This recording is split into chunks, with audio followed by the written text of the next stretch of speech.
नमस्कार साथियों, कैसे हो आप सभी। मैं रश्मि आपका स्वागत करती हूं आपके अपने परिवार RWA सिविल सर्विसेज में। दोस्तों, आशा करती हूं आप सभी सुपर स्वस्थ होंगे। मुद्दा आजकल में आज हम देखेंगे ग्रेट निकोबार प्रोजेक्ट के बारे में। जैसा कि नाम से स्पष्ट हो जाता है, ये ग्रेट निकोबार में है, यानी अंडमान एंड निकोबार जो द्वीप समूह है हमारे बे ऑफ बंगाल में, तो उन्हीं में से जो दोस्तों ग्रेट निकोबार है, यानी निकोबार जो आइलैंड है, तो उनके जो निकोबार आइलैंड समूह है, तो उनमें से एक जो है आइलैंड है, ये बिल्कुल दक्षिणतम पॉइंट पर है। तो देखेंगे इसके बारे में, समझेंगे कि ये प्रोजेक्ट क्या है, यहाँ पर बनाया क्या क्या जा रहा है और इसका विरोध क्यों हो रहा है। तो दोस्तों देखने को मिलेगा ये जो है हमारे यहाँ पे, यानी ये जैसे कि अंडमान एंड निकोबार द्वीप समूह पूरा कुछ इस तरीके से दिखाई देता है, यानी ये स्कैटर्ड हैं, फैले हुए हैं।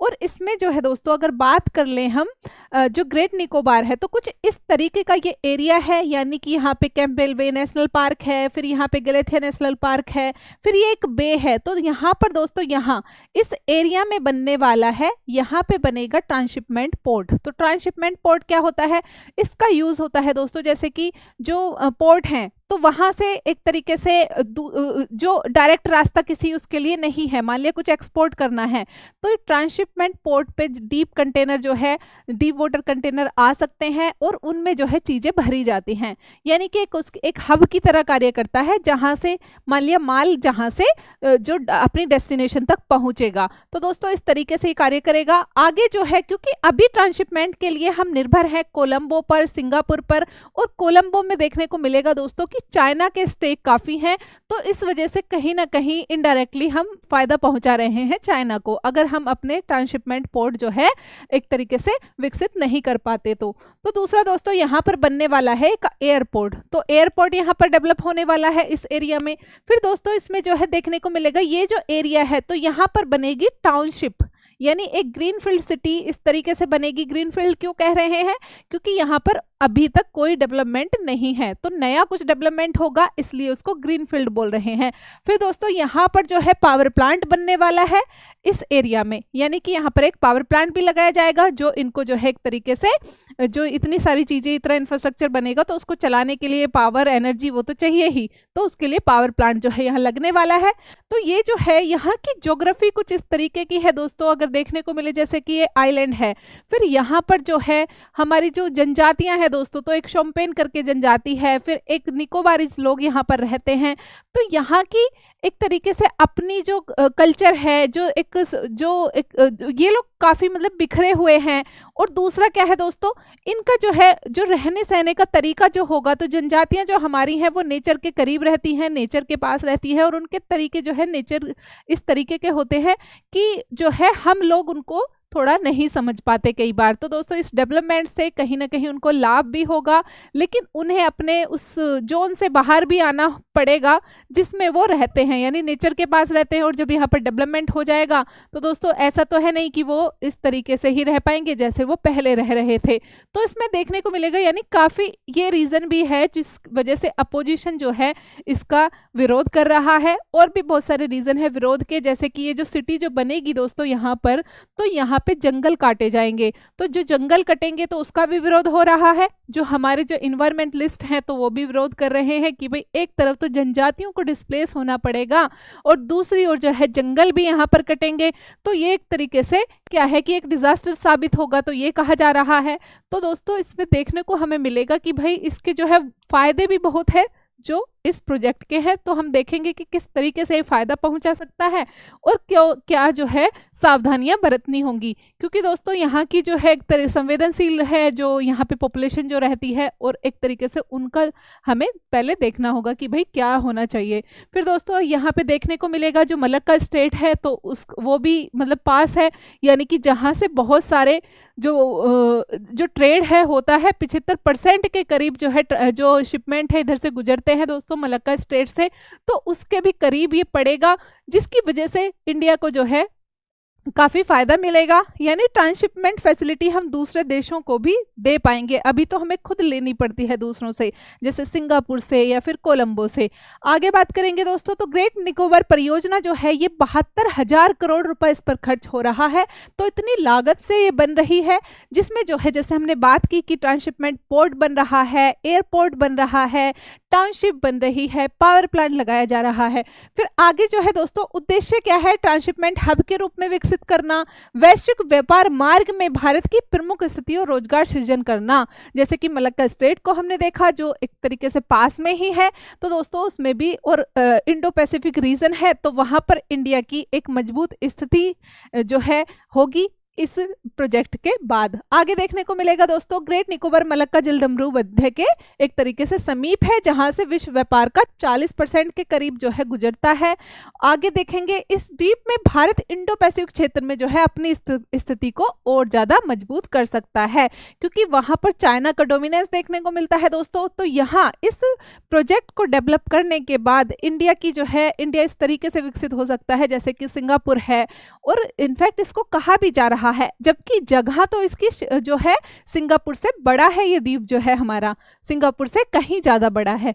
आगे बात करेंगे दोस्तों इसमें, यहाँ नौसेना वायुसेना के लिए ऑपरेशनल हब बन सकते हैं। पोर्ट और एयरबेस भारत की डिटरेंस और प्रतिक्रिया क्षमता को एक तरीके से बढ़ाएंगे, यानी जब वहां पर इंफ्रास्ट्रक्चर होगा तो हमें जो है इंडो पैसिफिक में एक तरीके से हमारे आंख और कान जो है ज्यादा एक तरीके से एक्टिव रहेंगे। फिर चौक पॉइंट पर नियंत्रण का अर्थ भारत के लिए रणनीतिक बढ़त का भी जो है यहाँ पर देखने को मिलेगी। चौक पॉइंट जो जैसे मलक्का स्टेट हमने देखा तो वहां पर जो है, तो दोस्तों वर्तमान में भारत का ट्रांसशिपमेंट मुख्यतः कोलंबो और सिंगापुर में होता है, जिससे चीन को भी इनडायरेक्टली लाभ मिलता है, क्योंकि चीन के स्टेक जो है काफी है कोलंबो उसमें, जो कोलंबो ट्रांसशिपमेंट पोर्ट है।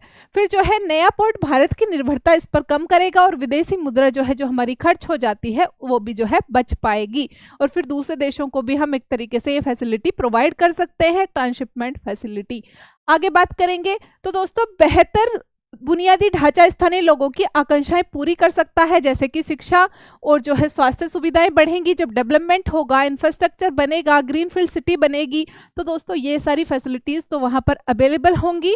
लेकिन देखना यही है कि जो नेचर के पास जो लोग रहते हैं तो उनको जो है उनके अपना जो तरीका है रहने का, और जो हो उनके जो तरीके हैं एक तरीके से कोप अप करने के, है ना, तो दोस्तों कहीं ना कहीं उनसे ये छेड़छाड़ भी मदद लग रही है। फिर द्वीपों के जो सुंदर समुद्र तट हैं तो वैश्विक स्तर पर पर्यटन को भी हम आकर्षित कर पाएंगे, क्योंकि एक तरीके से वहां पे जो है जो टोपोग्राफी है वहां की और वहां का जो इन्वायरमेंट है तो वो दोस्तों कहीं ना कहीं अट्रैक्ट करता है लोगों को। जो आइलैंड जो कंट्रीज होते हैं वहां पर जो है ये फैसिलिटीज जब बन जाएंगी, यानी इंफ्रास्ट्रक्चर डेवलपमेंट हो जाएगा, तो जो वहां पे टूरिज्म है वो भी बढ़ने के चांसेस हैं, वो भी बढ़ेंगे, है ना। तो दोस्तों ये हैं जो वहां पे जनजातियां हैं, जैसे शोम्पेन करके जो एक जनजाति है तो उसके लोग हैं।